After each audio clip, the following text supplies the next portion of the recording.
This is about the forgotten troops of Juneteenth. My name is Mason Weaver. This is June 19th, when everybody celebrates the end of slavery, but it was not the end of slavery, folks. But I want to talk to you about what was, what happened. We can talk about Juneteenth itself, but what happened after Juneteenth? When many black troops were kept in Texas to enforce the proclamation, but also to bring stability to the land.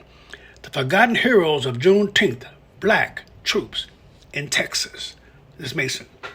Ladies and gentlemen, when we think of Juneteenth, we rightfully celebrate the moments when black troops and white troops went into Texas to free the slaves.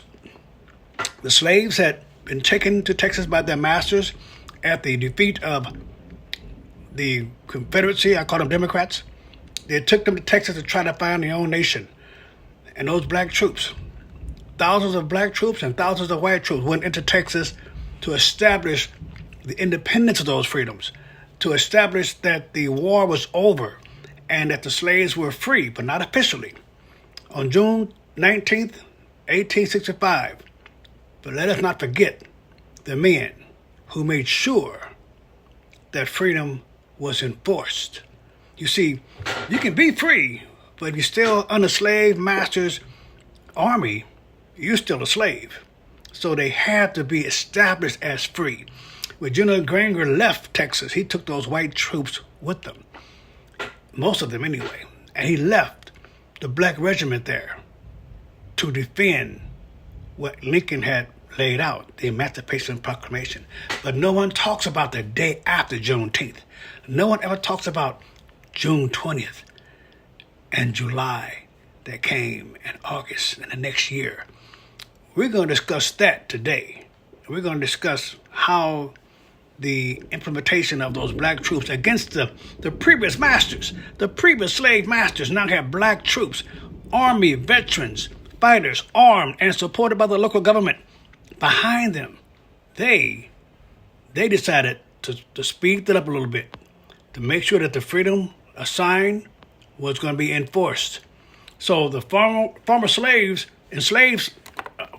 enslaved people, now wearing the uniform of the United States colored troops, they arrived in General Gordon's Joanger, not simply to deliver their message, but to ensure that it was going to be obeyed.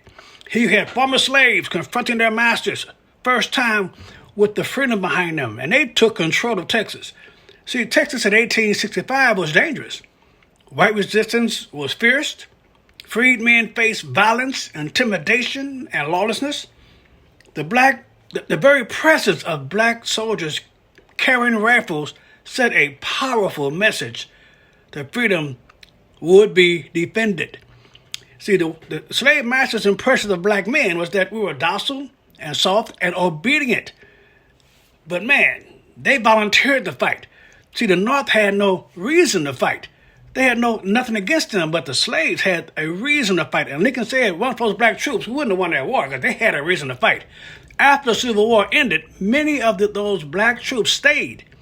In 1866, Congress created 4 permanent black regiments: the 9th and the 10th, the 10th Cavalry, and the 24th and 25th Infantry, known eventually as the Buffalo Soldiers. They patrolled the Texas frontier, protected settlers, built roads, strung telegraph lines, and guarded the Mexican border, and kept the peace in an often hostile environment.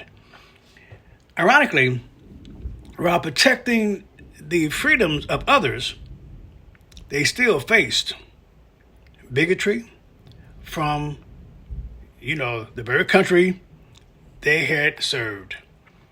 But, black folks being black folks, but they stood tall. Their discipline, skills, and courage earned them respect even from their enemies. They were surprised. Those slaveholders were surprised. Look at a black man in the face and say, go do this, and a black man pulled a gun on him. Today we honor their legacy. The freedom we celebrated on Juneteenth was not simply declared, it was defended Black soldiers standing on Texas soil made emancipation real. It was not real without this deal. Let us never forget, freedom requires courage. And these men, these black soldiers of Texas, were among America's bravest. Let us not celebrate Juneteenth without celebrating what these men did for our country. This is Mason Weaver. Stay right or be left. Freedom is your personal responsibility. Thank you.